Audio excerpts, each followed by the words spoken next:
நம்ம நினைக்கிறோம் கணவர்மார்கள் வெளிநாட்டுல இருந்தா லைஃப் செட்டில், அவ்வளவுதான் உங்க சரியான வசதியான வாழ்க்கை வாழ்றாங்க அப்படின்னு சொல்லிட்டு நினைக்கிறோம். நான்லாம் பாத்தீங்கன்னா என்னோட பிரசவ வழியில கூட அந்த அளவுக்கு அழுதது இல்ல. என்னுடைய வாழ்க்கையிலேயே நான் மனசார அழுதுன்னு பாத்தீங்கன்னா என்னோட கணவர் என்னையும் என் குழந்தைகளையும் இங்க விட்டுட்டு அவர் தனியா பிரிஞ்சு வெளிநாட்டுல வேலை பார்த்த நாள் தான். ரொம்ப வலியா இருக்குங்க. அதை நம்மளால சொல்லக்கூட முடியாது. அந்த ஏர்போர்ட்டுக்கு நெருங்குற தூரம் பாத்தீங்கன்னா இன்னும் கொஞ்சம் நேரம் ஆகாதா, இன்னும் ஒரு நாள் நம்ம கூட இருக்க மாட்டாரா அப்படின்ற மாதிரி தான் ஏங்குவோம்.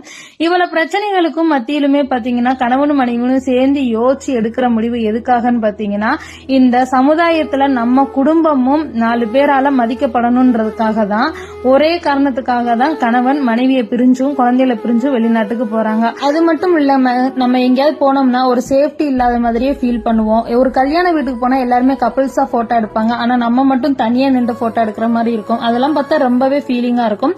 இந்த மாதிரி ஃபீலிங்ஸ் எல்லாம் நீங்களும் அனுபவிச்சிருந்தா எனக்கு ஒரு